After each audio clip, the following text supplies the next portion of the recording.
Hi, everyone, and welcome to Our Disabled Future, a series where disabled voices lead the way. I'm your host, Nico, and it is a good day for disability inclusion. Each day, during Disability Pride Month and beyond, I'm amplifying real disabled stories, where we've been, where we want to go, and how the heck we're going to get there. Together, I think.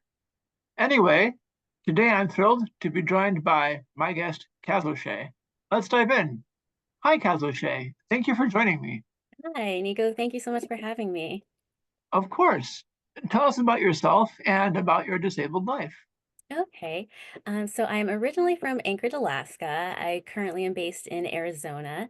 I am a speaker, disability advocate, content creator, artist, and writer. I also have a virtual support group called Resilient Roots. We meet monthly. It is for parents living with brain injury. Additionally, I host virtual poetry events for disabled individuals and caregivers, events and workshops. And I am also on the advisory council for the Brain Injury Association of America. And that does sound like a lot, but thankfully all of it is done within the confines and restrictions of my disabilities and chronic conditions. Otherwise, of course, wouldn't be possible. But yes, I'm really excited to dive in and talk some more about my disabled life. I became disabled in May of 2017. I was struck by a car traveling 48 miles per hour while crossing the street in downtown Phoenix. And I sustained numerous injuries, of course, and some of those resulted in long-term disabilities and chronic conditions to include brain injury, traumatic brain injury and concussion, chronic pain, nerve damage, the effects of which I live with every single day. But that's what really catalyzed me to want to become an advocate. There was so much difficulty that I faced when becoming disabled, trying to find the resources and support that I needed and going through my journey and just trying to get the help that I needed. And so that really catalyzed me to want to become an advocate so that no one else had to go through what I endured and wouldn't feel alone going through their process as well. Thank you so much for doing that, not only for yourself, but for folks that come after you. As you say, when we become disabled or are born disabled, as the case may be, nobody gives us all the resources that we need or all the tools in one like gift bag. We have to assemble it ourselves. So Absolutely. any work that you do and can prevent others from having to do, I appreciate it. Thank you. Of course, you do a lot of things, and it's really awesome to hear.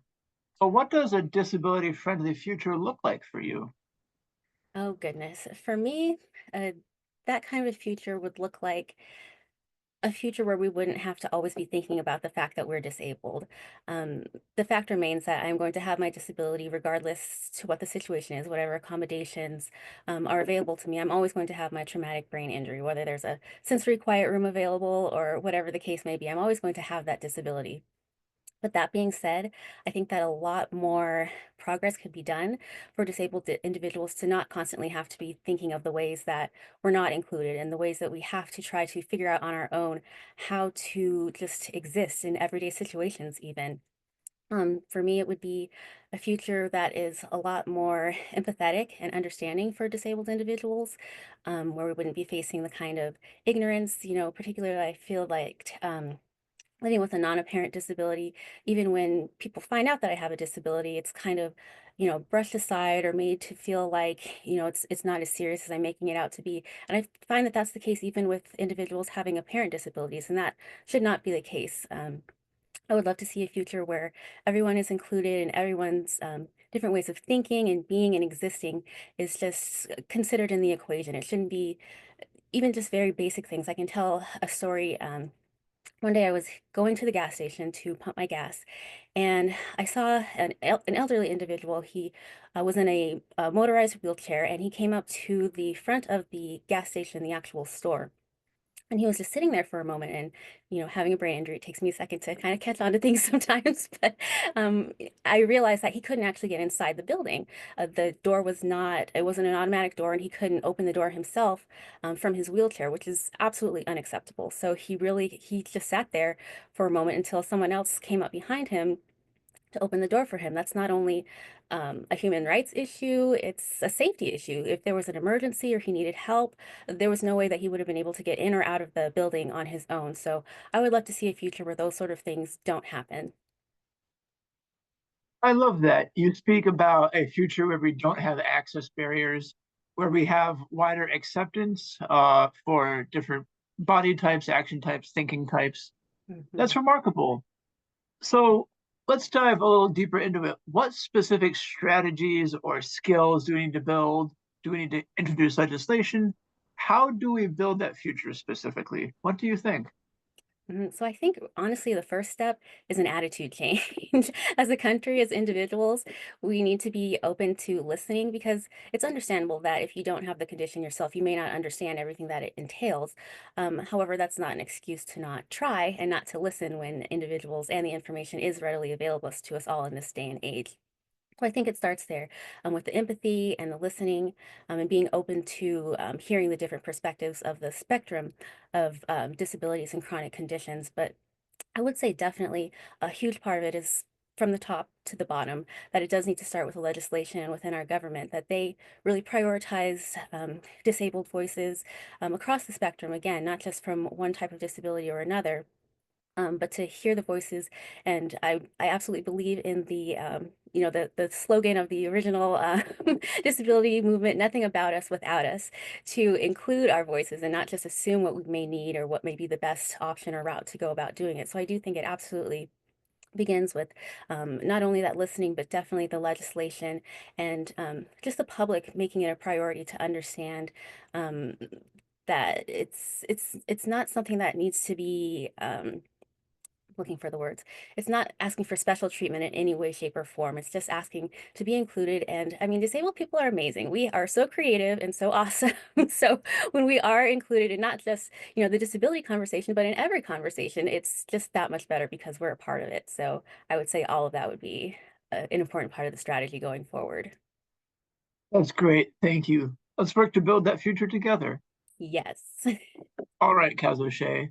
I really had a good time speaking with you and learning about your perspective and life experiences. For this last question, I wanted to reserve some space for you and I. Well, for you to share anything that you want to brag about, any reason to win you want to celebrate, or perhaps a thing you've got in progress. Hmm. Just we as disabled people so rarely get a chance to brag about ourselves and cheer us on. So step up on your soapbox. Okay, awesome. Thank you. Well, thank you for providing that space as well. Well, one thing I can say I'm recently very proud of, well, there's a couple things. I feel very blessed that I'm able to serve in the ways that I am.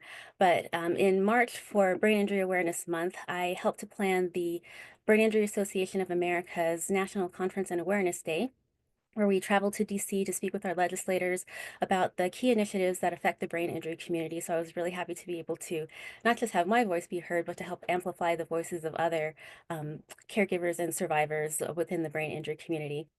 And I'm also really excited about the poetry workshops that I have recently launched, amplifying the voices of disabled individuals and caregivers. It was important for me to include the caregivers in that as well because they are on a separate but parallel journey alongside with us as disabled individuals. And so, yes, I have a workshop coming up for that, and I'm really excited about sharing that. You can find me online at Cazoshay_Marie, as well as my art at Collected Cazoshay. So I'm really excited to be able to not just share my art and my voice, but to share those creative outlets for disabled individuals to be able to express themselves in their journeys and the things that they're going through and just showcase how amazing we all are. That's remarkable. Thank you for sharing your story and your perspective with me. I really appreciate it. Oh, thank you so much for having me. This is an amazing project, and I'm so grateful to be a part of it. So thank you. Of course. All right, friends. Thanks for tuning in. Remember, this is our disabled future, and we're building it one day at a time together. Wherever you go, whatever you do, I'm rooting for you, and I can't wait to see what you do next. Thanks again.